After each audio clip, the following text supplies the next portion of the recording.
En Belgique, en France, en Allemagne, il y a encore des impresarios qui montent ce genre de village noir, de zoo humain ou d'exhibition. Ça a fait scandale en Belgique, ça a fait même scandale en France quand une marque de gâteaux, Bamboula, des galettes Saint-Michel, a organisé en 1994 un village noir et africain où bien sûr les femmes avaient les seins nus à côté de Nantes. En Allemagne, il y a encore 3 ans, le scandale a eu lieu. En Belgique, on a fait venir un village Maasai et un village pygmée. Certains continuent encore à exhiber de la même manière, mais c'est pas là où l'exemple est encore le plus présent. Plein de gens partent en Afrique, en Océanie, dans les îles en voulant rencontrer une forme d'authenticité. Et quand ils arrivent au Kenya et qu'ils vont visiter un village Maasai, ils ne comptent pas avoir des Maasai avec des casquettes, des baskets et des Walkman. Ils veulent voir des vrais Maasai, tels que leur imaginaire le fait. Donc, les Maasai ont construit un village, aujourd'hui au cœur du Kenya, que les gens viennent visiter en payant très très cher une forme de tourisme ethnique.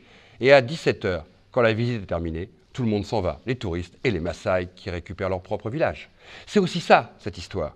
Elle a fabriqué un imaginaire sur le sauvage qui perdure dans un inconscient collectif. Quand on va au nord de la Birmanie, on veut voir les femmes girafes. Quand on va sur certaines îles, on veut voir une forme d'authenticité. Et quand on va en Afrique, beaucoup veulent encore voir une forme d'authenticité primitive.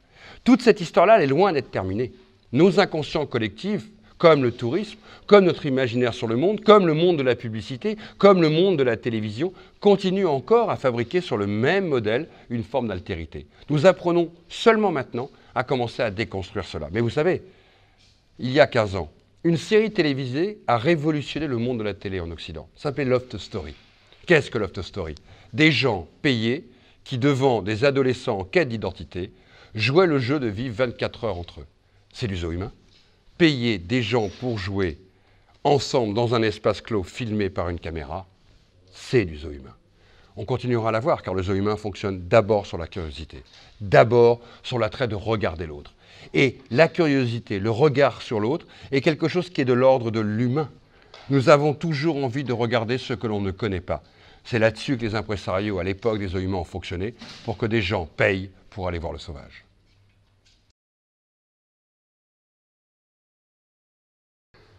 Est-ce que voir une exposition comme celle-là nous permet de déconstruire les stéréotypes et construire un monde meilleur?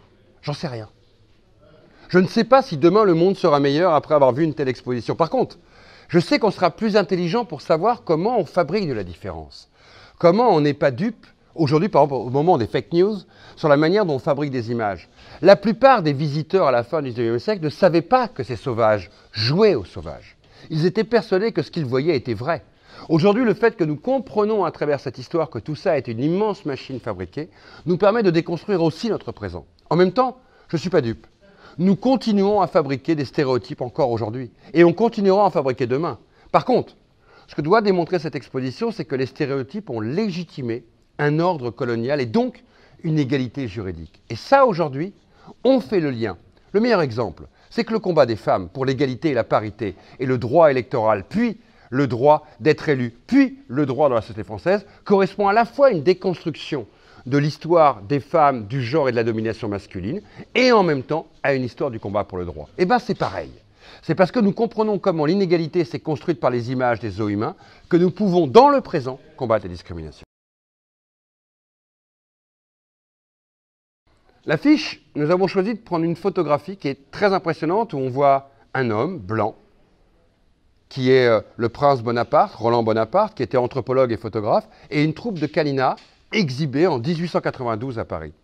Ce choix est intéressant parce qu'il renvoie à la fois à l'histoire ultramarine et à une population que les gens n'ont pas forcément dans la tête qui a été exhibée, une histoire extrêmement douloureuse puisqu'ils sont 32 à partir pour la France depuis la Guyane française et seuls 10 vont revenir. Cette histoire, elle est fondamentale pour nous parce qu'elle est au carrefour à la fois de troupes d'impresarios privés, d'une histoire nationale et en même temps d'un drame humain. J'ai interrogé les descendants d'une des exhibées, Moliko, qui est rentrée de Guyane, qui n'a plus jamais raconté l'histoire, qui n'a jamais voulu parler, parce qu'elle avait laissé 22 de ses congénères là-bas. Cette histoire elle est intéressante parce que, aussi bien en Guyane que dans la zone caribéenne que dans l'histoire de France, ces histoires ne sont pas écrites. Et pourtant, c'est l'histoire de France. C'est une histoire essentielle, comme le racontent les descendants de Moliko dans le film que nous venons de leur consacrer, Sauvage au cœur des zoos humains, car cette histoire, ils n'ont aucune rancœur, aucune violence. Ils demandent qu'une seule chose, que cette histoire soit écrite dans le récit de la Guyane et de la France. Et c'est pour ça qu'avoir choisi cette image, avoir choisi ce récit, avoir choisi de prendre cette image pour l'affiche de cette exposition, c'est d'une certaine manière remettre aussi l'histoire à l'endroit. C'est de rendre visible ce qui est de l'ordre de l'invisible. C'est tout simplement écrire en commun un récit qui est dorénavant commun, des deux côtés du miroir, des deux côtés de la barrière.